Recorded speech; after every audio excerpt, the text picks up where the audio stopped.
সব মহিলাও বলতে পারবেন তাদের কোনোদিন কারোর ইচ্ছে করেনি কোনো পুরুষের গায়ে হাত দিতে? তা সব পুরুষের কি সব মহিলার গায়ে হাত দিতে ইচ্ছে করে নাকি সারা জীবনই?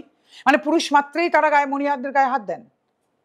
তা এই পুরুষের মধ্যেই তো বহু মানুষ আমাদেরই বাবা, কাকা, জ্যাঠা, ভাই, স্বামী, ছেলে, তাদের কোনো কাজ নেই, তারা সবসময় ভাবেন মহিলাদের গায়ে হাত দেবো। তাহলে আরো বহু মহিলা যারা কারুর মা, কাকিমা, জেঠিমা, বোন, প্রেমিকা, স্ত্রী, তাদেরও কোনোদিন কারোর ইচ্ছা হয়নি কোনো পুরুষের গায়ে হাত দিয়ে একটু দেখতে? যে কোনো রকম মানে সেক্সুয়াল চাহিদার ক্ষেত্রে কোনো কিছুর ক্ষেত্রে মানে নারী যদি প্রকাশ করেন তখন তাকে খারাপ মেয়ে বলা হয়। ভালো মেয়েদেরও এরকম ইচ্ছে হয়, চাহিদা হয় আমাদের দেশে, জানেন তো?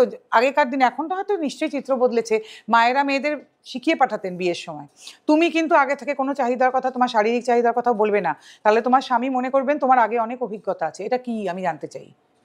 শারীরিক চাহিদাও খাওয়া, ঘুম, বাথরুম যাওয়া, এই সব কিছুর মতোই একটা চাহিদা মাত্র, তার বেশি এটাকে করে অতিরিক্ত গ্লোরিফাই করার কোনো দরকার নেই। পুরুষ মানেই যেন ধর্ষক।